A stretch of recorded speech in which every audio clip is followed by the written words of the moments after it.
लोकसभा चुनाव के वक्त से ही विपक्ष खासकर कांग्रेस सांसद राहुल गांधी संविधान का मुद्दा उठाते रहे हैं। बीजेपी नेताओं की तरफ से संविधान को खत्म करने के कई बयान दिए गए, जिसको राहुल गांधी ने जनता के सामने रखा था और बीजेपी नेताओं के इन बयानों का पूरी पार्टी को खामियाजा भुगतना पड़ा था।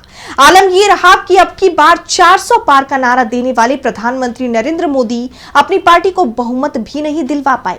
बीजेपी 240 पर सिमट गई और आज जब संविधान दिवस मनाया जा रहा है तो ये मुद्दा एक बार फिर सुर्खियों में आ गया है। कांग्रेस सांसद राहुल गांधी ने संविधान दिवस पर बड़ा संदेश दिया है, तो क्या कुछ कहा है राहुल ने, जानेंगे इस रिपोर्ट में। 26 नवंबर का दिन भारत की लोकतांत्रिक पहचान का सबसे खास अध्याय है।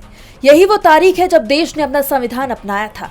आज संविधान को अपनाने की 76वीं वर्षगांठ है, जिसे पूरा देश मना रहा है। इस मौके पर कई कार्यक्रमों का आयोजन किया गया है। कई बड़े नेताओं के बयान आ रहे हैं। इसी कड़ी में कांग्रेस सांसद राहुल गांधी ने देश को संदेश दिया है और कहा है कि देश के संविधान पर होने वाले किसी भी प्रहार के सामने वो सबसे आगे खड़े रहेंगे। राहुल ने एक्स पर पोस्ट किया कि भारत का संविधान सिर्फ एक किताब नहीं, ये देश के हर नागरिक से किया गया एक पवित्र वादा है। वादा कि चाहे कोई भी किसी धर्म का हो या जाति का हो, किसी भी क्षेत्र से आता हो, कोई भी भाषा बोलता हो, गरीब हो या अमीर, उसे समानता, सम्मान और न्याय मिलेगा। संविधान गरीबों और वंचितों का सुरक्षा कवच है, उनकी शक्ति है और हर एक नागरिक की आवाज है। जब तक संविधान सुरक्षित है, हर भारतीय के अधिकार सुरक्षित हैं। राहुल ने आगे कहा कि आइए हम प्रण लें कि हम संविधान पर किसी भी तरह का आक्रमण नहीं होने देंगे।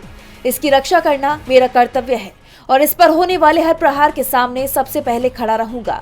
आप सभी को संविधान दिवस की हार्दिक शुभकामनाएं। राहुल गांधी ने अपने ट्वीट के जरिए संविधान के महत्व को उजागर किया है, नागरिकों को इससे मिलने वाले अधिकार के बारे में बताया है, जिसके बाद एक बार फिर संविधान का मुद्दा चर्चा में आ गया है। आपको याद होगा कि लोकसभा चुनाव में बीजेपी की तरफ से संविधान बदलने की बात की जा रही थी। 400 पार का नारा दिया जा रहा था।